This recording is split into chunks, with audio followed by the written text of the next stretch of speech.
Navy has plans to build a small scout helicopter and launch it from destroyers. That actually doesn't make any sense. Helicopters are very inefficient.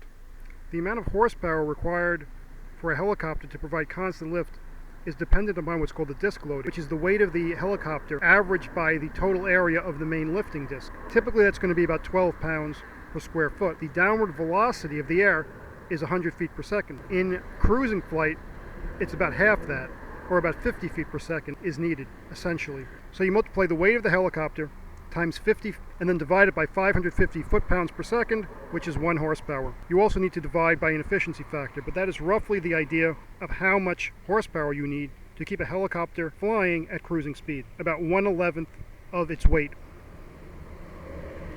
For a winged aircraft, particularly one with long wings similar to a glider or a sailplane, easily what is called the thrust to weight can be 1 in 20. So you take the weight, you divide it by 20, you divide it by 550, which is again 1 horsepower, and you multiply by the speed in feet per second. It's 1 over 11,000. So if it was traveling at 1,000 feet per second, it would have the same efficiency as a helicopter cruising. 1,000 feet per second is 670 miles per hour. Commercial airliners fly at 540 miles an hour or so. To fly at a cruising speed of 500 feet per second, which is about 330 miles per hour, it would use 1/2 the power, which means the fuel consumption per hour would also be about 1/2. So it would have twice the endurance. It could stay aloft for twice as much time. In addition, the cruising speed of a helicopter is typically 120, 130 miles per hour. This would have a cruising speed of 330 miles per hour, almost 3 times as fast, 2.5 to 3 times as fast.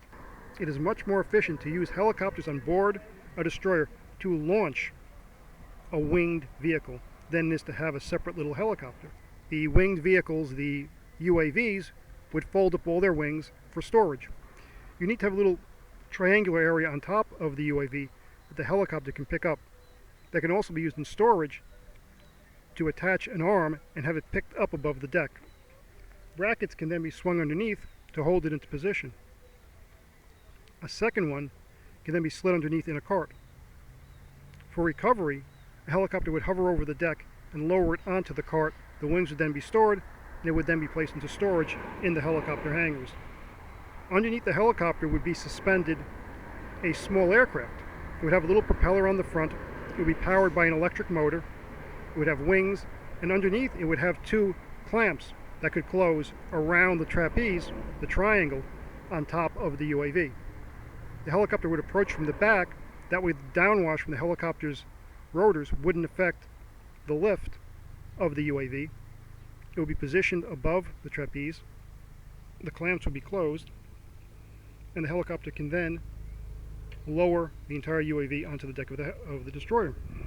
For launching, the operation would happen in reverse. The UAV would be rolled onto the landing area.